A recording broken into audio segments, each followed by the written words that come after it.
Not sure if I'm overreacting here, but I think my sister is exploiting our childhood trauma for her art career. I have a complicated relationship with my younger sister. She is a successful visual artist. Critics call her work deeply personal, and she has gained attention in the local art scene. I was happy for her success until recently. For some background, we grew up in a chaotic household. Our mom had severe, untreated mental health issues that resulted in traumatic episodes of neglect and instability. As the older sister, I stepped in to shield my sister from the worst of it. I distracted her during mom's episodes, made sure she ate, and tried to give her some sense of normalcy. Now I'm the primary caregiver for our dad with early-stage dementia. He has always favored my sister, and he still lights up whenever she calls or visits, which isn't often since she's so busy with her career. I struggle with severe social anxiety that developed during our turbulent childhood. Public confrontations are extremely difficult for me, which explains why I'm posting here instead of handling this differently. This all started last week when an acquaintance from college texted me saying they'd seen my sister's new exhibition and thought some of it seemed strangely familiar to stories I'd shared years ago. They asked if I was okay with it, and I wasn't. I decided to visit the gallery during a quiet weekday afternoon when I knew my sister wouldn't be there. When I entered the gallery, the first piece I saw was titled Mother's Bathroom, and it depicted the scene where I found our mother unconscious from a pill overdose. My sister never witnessed that moment because I had made sure she was watching TV downstairs when I discovered Mom and called 911. It's something I've only ever discussed in therapy, not something I shared publicly. Each piece in the gallery was another private moment from our childhood trauma. Moments I experienced alone, moments I protected her from, moments I've only discussed in therapy. One installation featured audio recordings that sounded like my therapy sessions, with certain words changed. I'm 99% sure she accessed my session files, but I can't prove it. Edit. To clarify, my therapist records sessions with permission so I can listen back as part of my treatment. I keep these files on my password-protected computer, and my sister has stayed at my place several times over the past year while in between studios. A gallery attendant offered me a glass of water and told me how brave my sister was for sharing such personal history through her art. I nodded without responding.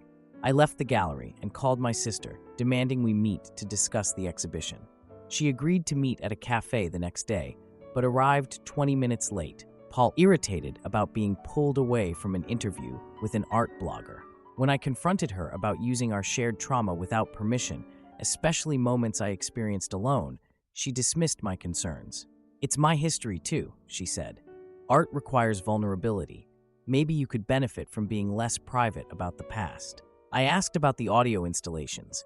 She said she found old recordings but quickly shifted to talk about positive reviews and potential sales. When I returned home, our dad asked about the meeting. He said, "You've always tried to hold your sister back. Why can't you just be happy for her success?"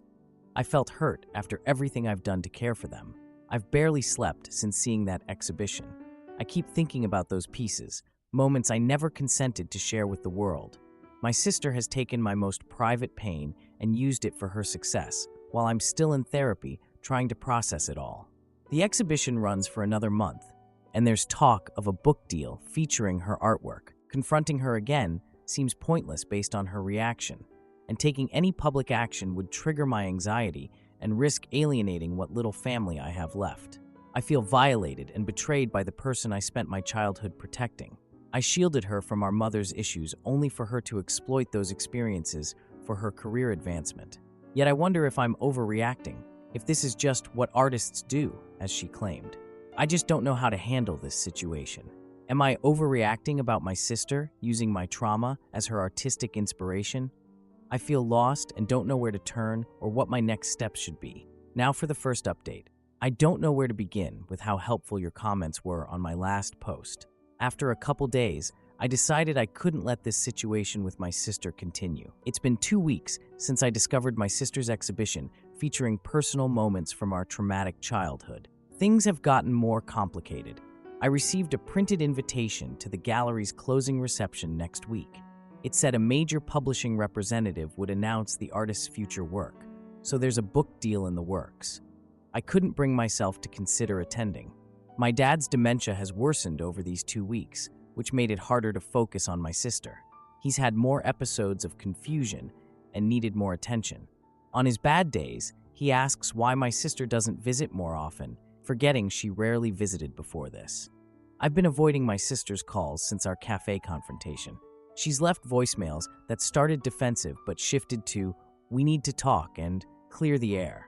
After 10 texts insisting we meet, I agreed, mostly because the notifications were keeping me awake. I suggested meeting at my house while Dad was at his day program, thinking a private setting would be better than risking a public scene that would trigger my anxiety. In hindsight, maybe a public place would have been better. She might have kept her voice down. When she arrived, she seemed calm and businesslike. She sat at my kitchen table and slid an envelope across to me. Inside was a check for $5,000. I just stared. "What's this for?" I asked, pushing it back. "It's a gesture of appreciation," she said, "for the inspiration." Did she think she could pay me off? I asked if that meant she acknowledged using my personal experiences without permission, and her demeanor changed. She got agitated. "I'm not using anything. These are my experiences too." I reminded her about specific pieces, the bathroom scene where I found Mom unconscious. She never witnessed that because I made sure she was downstairs, and the work depicting my first panic attack at school, which happened when she was home sick that day. There was no way she could have known those details unless she went through my things. She said art requires emotional truth, not literal truth, and accused me of trying to censor her expression. Her voice got louder.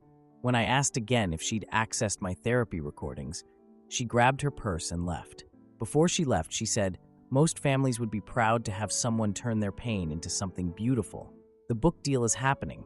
I was trying to include you." She left the check on my table. I later tore it up. I couldn't accept it. Yes, I'm certain she accessed my private therapy files. My therapist records sessions with my permission for my anxiety treatment. I keep them on a password-protected computer. My sister stayed at my place several times over the past year and knows my password habits. That evening, my dad called from the day program, already aware of the disagreement. He asked, "Your sister's finally making something of herself. Why can't you support her?" He sounded disappointed. I was upset after everything I've done to care for him. I searched my sister's name online. She's given interviews about personal family experiences behind her exhibition. She's careful to avoid details that identify me, but anyone who knows our family would recognize it.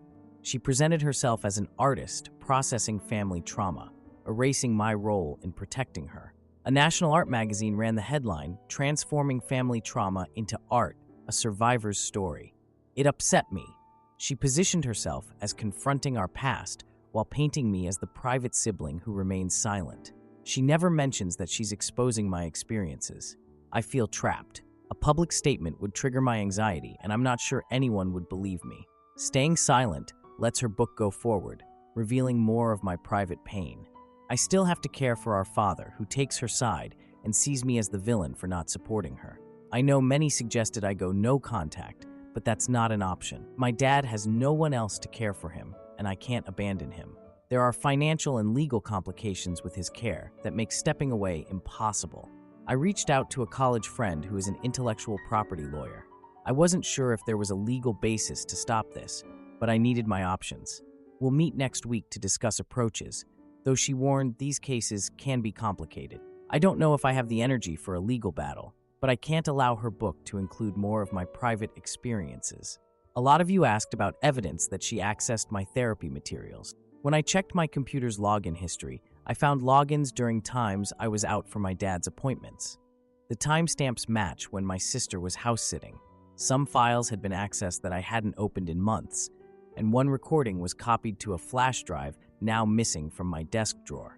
The evidence is there. I've saved your comments about setting boundaries and honoring my own experiences to read when I'm feeling uncertain. Thank you for reminding me that my pain isn't just something for someone else to use for their art career, even if that someone is my sister. Now for the second update. It's been about a month since my last post about my sister using my childhood trauma in her art exhibition. My original post and first update were briefly removed for personal information, but are back now. Things have escalated, and I'm still processing what happened. My sister's book is in production now. The publisher set a release date for next quarter, and a marketing campaign about transforming generational trauma through visual storytelling. I've been balancing Dad's care needs with the stress of this situation, and some days I don't know how I'm keeping it together. I met with my lawyer friend, and she said there might be grounds for legal action based on invasion of privacy and misappropriation of personal experiences. She warned that legal action could get expensive and public very quickly. Last week, I saw she was giving a lecture at the local university about art as therapy for familial trauma. Even though I was anxious, I went wearing sunglasses and a hat and sat in the back row. During her presentation, she showed new pieces that will be in her book. One piece, Sister's Secret, depicted a scene from my private therapy journal, a 14-year-old incident I've only shared with my therapist. I nearly had a panic attack as she explained how the piece represented the hidden shame we carry and described details that clearly came from my journal.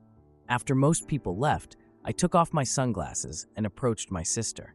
When I got to her, I said, "You read my therapy journal." Her expression changed from happy to surprised. She denied it at first, but when I mentioned specific details from the journal, she admitted it. She said, "I found it when I was organizing Dad's house last year. I read just enough to understand what we went through." When I asked why she violated that boundary, she said, "Real artists use everything, and that I shouldn't have left something so personal where it could be found." The journal was in a locked box in my old bedroom closet. She broke in to get it. A gallery owner from another city approached and asked about international exhibitions. My sister introduced me as my sister and walked away, saying, "We'll finish this later." I drove home in silence. When I arrived, Dad was agitated and confused. My sister had called him after our confrontation, saying I was trying to damage her career out of jealousy. He couldn't remember the details because of his dementia, but he asked why I couldn't just be happy for your successful sister and stop living in the past. That night, I made two decisions. First, I'm moving Dad temporarily into my home where I can provide closer care and prevent my sister from manipulating him. Second, I'm going to take action against my sister's exploitation before her book is published. I'm still deciding whether that means legal action, a public statement, or a direct appeal to the publisher. I've started gathering evidence, timestamps for the journal, therapy notes matching the content, and documentation of her unauthorized access. My lawyer friend says I have a case to get those personal pieces removed from the book. My sister searched for and stole my private thoughts, then built her art career on those experiences. People praise her bravery and vulnerability, while I'm left with trauma and anxiety. This weekend, I'm moving Dad to my place, which has been difficult. His dementia makes changes hard, so I recreated his bedroom. The assisted living facility has a 6-month waiting list, so this might last longer than planned. My sister has started telling our family I'm trying to censor her art because I can't handle seeing the truth.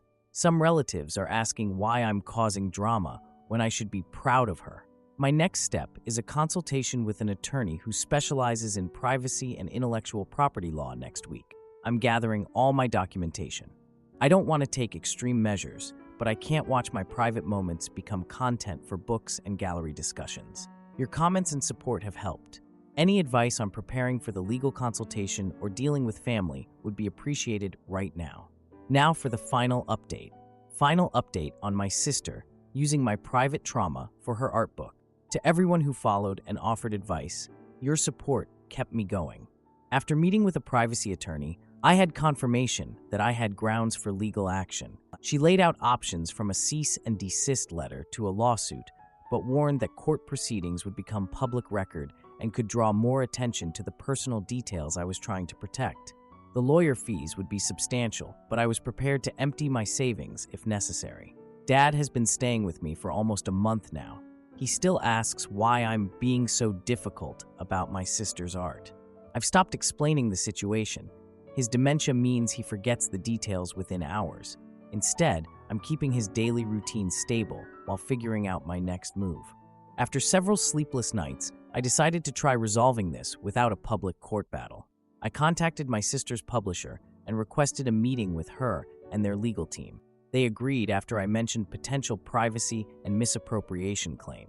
The meeting was last Thursday. I spent the week preparing evidence and practicing with a lawyer friend. Dad stayed with a caregiver for the day. I arrived 15 minutes early, with a folder containing photocopies of my journal entries, photos of my sister's artwork, and a timeline. My sister arrived 20 minutes late. The publisher's legal representative introduced herself and said she was there to facilitate a resolution beneficial to all parties. I began my presentation, placing copies of my journal entries next to photographs of my sister's artwork. I highlighted phrases and details that appeared in both. This entry from 3 years ago describes the arrangement of pill bottles I found when I discovered our mother.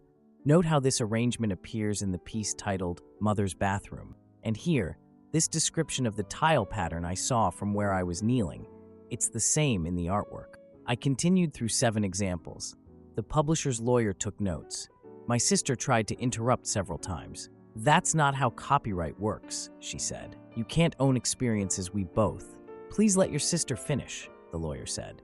After the examples, I placed one final document on the table, a draft of a personal essay I wrote with guidance from my lawyer friend. It detailed how my trauma was taken without my consent and mentioned that I was in discussions with several publications.